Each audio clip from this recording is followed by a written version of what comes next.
sejam bem-vindos. Estamos aqui no Espaço da Lucas Brasil. Meu nome é Lúcia de Souza Dantas e nós vamos falar hoje sobre os verdes. Vocês poderiam me perguntar, mas por que eu fiz uma cartela só de verdes? Afinal de contas, o verde não é uma cor primária, né? Todos sabemos que há apenas 3 cores primárias. Eu já falei para vocês do amarelo, depois eu falei para vocês dos vermelhos, falei dos azuis. E aí, eu montei uma cartela de verdes também. Poderia ter montado uma cartela de laranjas? Poderia, mas eu montei uma cartela de terras, por isso que eu não montei de laranjas. Poderia ter montado uma cartela de roxos, que seria a 3ª cor secundária? Poderia, mas a gente não tem muito o interesse de comprar cores de roxo. O roxo é uma cor mais fácil de ser feita, de ser produzida, e é raro as fábricas de tinta produzirem muitos tons de roxo, embora a Lucas tenha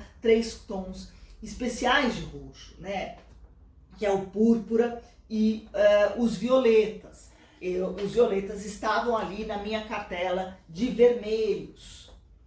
Poderiam também estar na cartela de azuis, mas eu coloquei na dos vermelhos porque achei que era mais interessante do que colocar nos azuis, uma vez que para fazer roxos e violetas, a quantidade de magenta da mistura da tinta é muito maior do que a quantidade de azul, porque quando a gente coloca muito azul, como o azul é uma cor um pouco mais intensa que o magenta, ele vai vira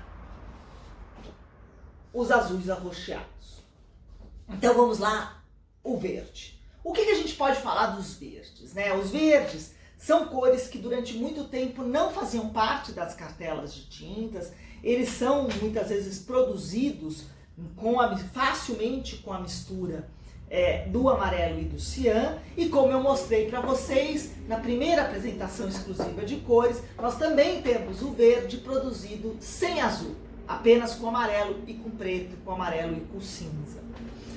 Todavia, a Lucas tem uma cartela significativa de verdes, porque os pigmentos de verdes hoje, assim como o cádmio, o fitalo, produzem cores muito intensas e que valem a pena, muitas vezes, comprá-las prontas, ao invés de simplesmente misturar azuis e verdes.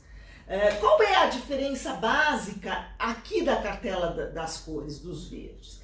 A diferença entre os verdes saturados, puros, e os verdes misturados com branco e preto e cinza, né? Há uma mistura importante de cores aqui que na verdade não são vivas, que não são saturadas, né? Elas são feitas com preto ou com cinza, ou é uma cor de origem da cartela de complementares, né? Essa cor é feita com vermelho e azul, né? Vermelho, portanto, tem as 3 cores primárias nela.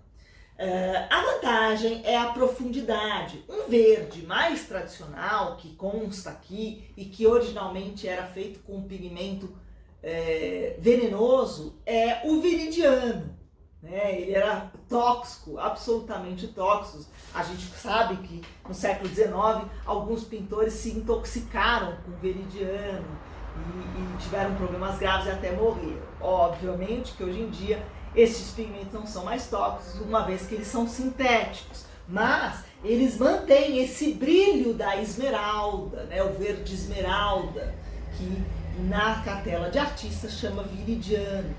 Então esse verde é o que muitas vezes motivou fazer outros verdes variáveis. Esse, por exemplo, é o fitalo, lembra? Do pigmento fitalo-cianina, que gera o cian, que gerou o azul fitalo e que também gerou o verde fitalo. A grande vantagem dele é a profundidade e a intensidade do brilho.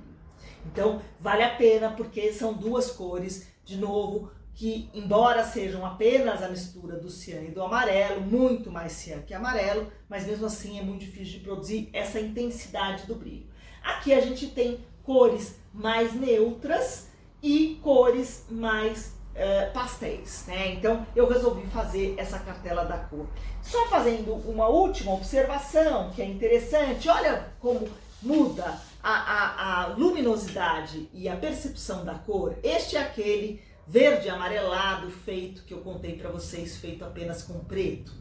Ele está aqui na cartela de verde, mas eu também coloquei ele aqui na cartela de amarelo. Vejam que na cartela do amarelo ele parece realmente verde. E vejam que na cartela do verde ele parece amarelo. Né? Então, que é a questão da percepção da cor e como a similaridade, e quando a gente coloca uma cor do lado da outra, muda completamente a maneira de percepção.